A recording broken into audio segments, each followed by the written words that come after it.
Bo día a todos, bo día a todas. Seguimos nesta serie de programas analizando os diversos aspectos deste curso que está a piques de rematar. Unha vez analizados os exames para adultos na lingua galega, hoxe imos falar un poquinho do reforzo e da primaria, da ESO e do bacharelato. Bo día, David. Bo día, pero antes poderíamos falar un pouco de onde sae este mural. Un par de minutos non lle imos dedicar moito máis. Tamén me parece interesante. Porque realmente a min gostaríame saber cantos retratos de Dante ou cantos retratos de Platón hai en toda Galicia. Evidentemente fora de algún tipo de... Bueno, ia dicir fora de algún tipo de museo, pero casi te preguntaría se... Eu non o coñezo. Se alguén coñece onde hai algún retrato, inda que sexa privado, que non sexa de Frida Kahlo, porque Frida Kahlo a verdade é que hai unha referencia cultural moi grande para moita xente, se algún dos que están aquí, dende Descartes ata Dante, aparecen en algún outro sitio, pero sexa un lugar privado ou público, danos un pouco igual, non? Bueno, que saibades que, xa ponemos no link, que o autor é un autor catalán, Marc, tamén chamado Deis, e que, que parece un traballo extraordinario, non? Un traballo extraordinario porque, a ver, eu vou ter que facer o conto outra vez, pero a min apetecíame ter público no Ourense Fala e, que mellor que este. Pero, bromas aparte, creo que é un mural moi inspirador, a xente estálle a gustar moito, eu diría estálle a sorprender moito, gustalle moito dicir, ostra, caramba, isto está moi... é algo diferente o algo habitual. Distinto, algo. Pero polo menos eso din que lles gusta. Proseguindo co análise do ano, non? A min gostaríame falar, en primeiro lugar, no nivel dos alumnos que nos estamos a topar, non? Porque, non sei, como os vestí, eu creo que teñen, penso, polas notas e os resultados que nos chegan, que están un pouco, non quero usar a palabra abultados, primeiro porque non sei se correcta, pero sobre todo porque non quero dicir que estén hinchados ou que, non sei como vestir. Habería que ir, esta é a resposta de toda a vida, non? A de mirando cada caso.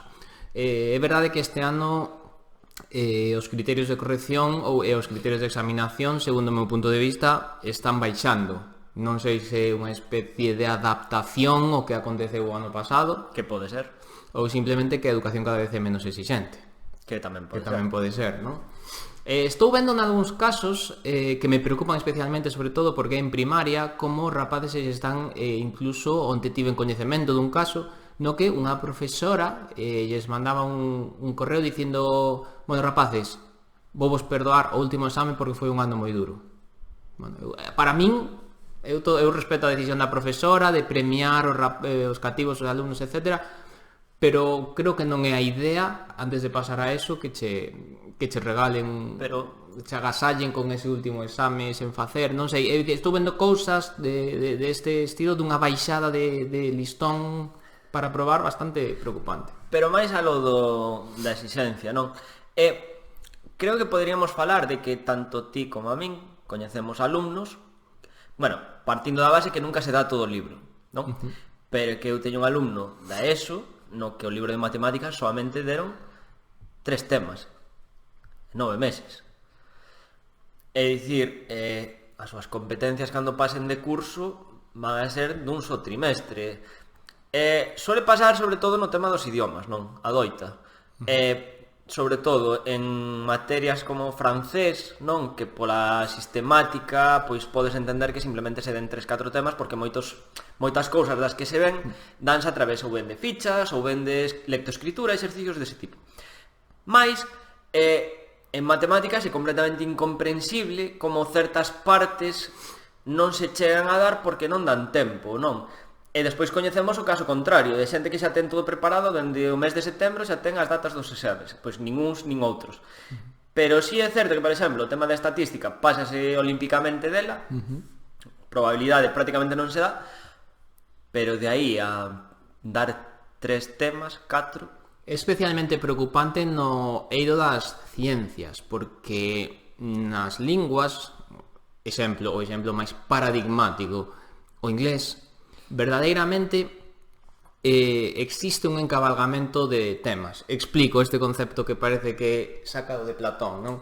O que quere dicir é que a partir de sexto de primaria hai uns temas que se van compartindo ata quizáis terceiro da ESO, evidentemente ampliando cada vez máis, pero a partir de terceiro da ESO vanse engadindo pois novos contidos a esta base temática. Que acontece? Que no inglés, por exemplo, os profesores reláxanse, din por un exemplo, non? Se eu estou en sexto de primaria, son profesores sexto de primaria, digo, ostra, non chego o último tempo para ver o futuro Big on Two, non? Por exemplo, non pasa nada, total, o ano que ven, isto seguro que se vai ver. Pero eu creo que ti o que te estás a referir é as materias de ciencias nas que o pasar as bases non se van repetindo e ampliando como en inglés, vanse engadindo novos contidos. Por iso o tema da estatística, pois sendo importante, tampouco é tanto, porque realmente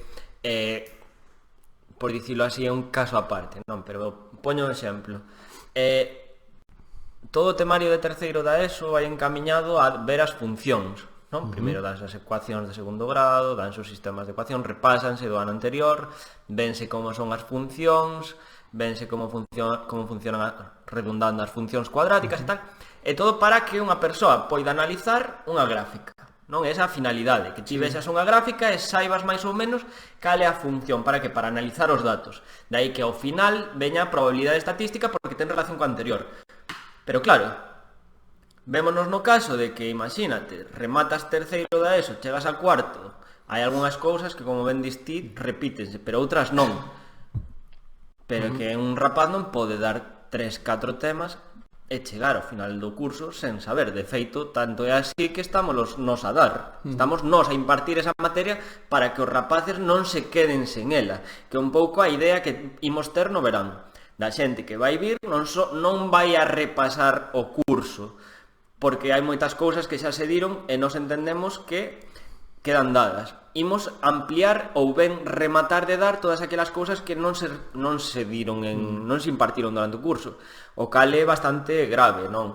Bastante grave. Sí, eu sempre, a ver, tamén teño un pouco unha posición enfrontada, non? Por unha parte, digo, a nós sempre se nos está a pedir que nun tercio de tempo demos o mesmo que os profesores, imagina, en 3 horas, nos aproximadamente a media, unha media así un pouco tirada pola miña conta, é que de cada 3 horas que teñen cos profesores habituais no centro connosco, teñen unha, e nos temos que adaptarnos ao tempo. Vale, o profesor, eu, por ver tamén a imaxe completa, o profesor ten que lidiar con 25, eu teño que lidiar con 2. Bueno, pero tamén porque nos traballamos así, consta. Claro, é dicir, evidentemente.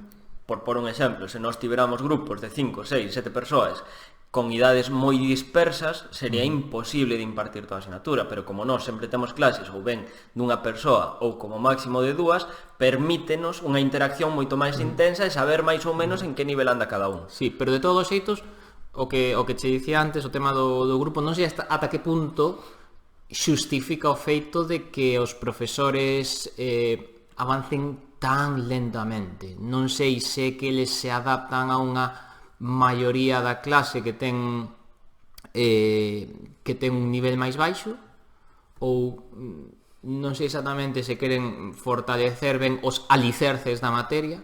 O que eu vexo cada vez máis, aínda que recoñezo que este ano estou en xeral moi contento con meus alumnos, é que veñen cada vez máis inalvis de clase, como isto dino esta semana, non sei nada.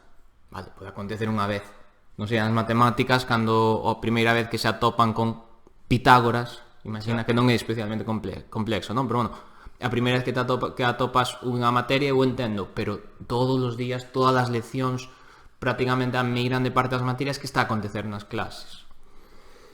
Bueno, é unha falta tamén de atención. Eu quero dicir que moita xente que ven a xunto nós xa proba. É dicir, a xente está moi equivocada. É un pouco, non quero dicir que sexa un sistema surcoreano no que a xente ven a intentar sacar as maiores notas posibles, pero a xente que ven con nós ten ese perfil. A gran maioría ten o perfil de xente que aproba, pero quere sacar mellores notas, ou dito de outro modo, quere entender mellor o que se dá na clase para intentar sacar mellores notas. Eu creo que un pouco tamén culpa do alumno de non entender ou ben o que se imparte na clase ou ben de non saber preguntar. Que un pouco ese tamén outro caso de xente que ou ben non sabe como preguntar O cal pareceme prácticamente tamén non serve de disculpa cando temos o Google Classroom polo medio. Sí, ou non se atreve, non? Pero bueno, tocas Google Classroom e quería tocar eu, casi como último tema, un pouco tamén o tema do papel dos pais na educación dos rapaces. Estoume a topar dos cativos, non sei ti como ves este tema, pero estou a topar moito este ano pais que coa mellor das súas intencións me transmiten o que lle entra o seu fillo ou a súa filla no exame. Claro, eu o que vexo é unha desconexión da responsabilidade dos rapaces. Entón, non sei se ves que hai un exceso de participación dos pais, e non quero dicir, está genial que os pais se involucren, pero crees que quizáis deberíamos repensar as plataformas online para cargar un poquinho máis os rapaces de responsabilidade? Bueno, pasamos, como diría Ortega, do home masa ao pai alumno, non? Sí. O pai que ten dous papéis. Non, o texto da razón. É dicir, deberíamos ter un pouco máis de cuidado agora, de facer as cousas, porque restámoslle autonomía ao alumno. Pero bueno, fora de aí o Google Classroom a min parece unha ferramenta extraordinaria. Sí, sen dúbida. E logo, claro, xa para rematar tamén un pouco con este tema, creo que se mellorou moito tamén este ano, aínda nos queda un longo vieiro por camiñar, mais estimo que se mellorou moito no traballo en equipo este ano. Falo do noso de Galeduca, falo de pais involucrados e apoiando en todo momento o traballo dos profesores e tamén non apoiando os fillos de xeito incondicional. Vale, eso creo que se mellorou moito este ano. A que me estou referir? A dicir, o meu fillo suspende porque o profesor é malo. Isto sí que cada vez eu escoito menos. Creo que no calquera profesor ou profesora da pública que me este escoitando dirame, ostra, que sorte tes, estou seguro. Pero creo que se está comezando a camiñar de novo o carreiro do respeto aos profesores. Eso é fundamental, porque se o pai tira dun lado, o profesor tira do outro, o alumno tira do outro, non tiramos tentamos tirar un pouco de todos, non haberá bons resultados. Entón, o que ti antes dicías de que este ano estamos tendo alumnos con bons resultados, creo que é tamén consecuencia desta unión, non? Deste traballo en equipo.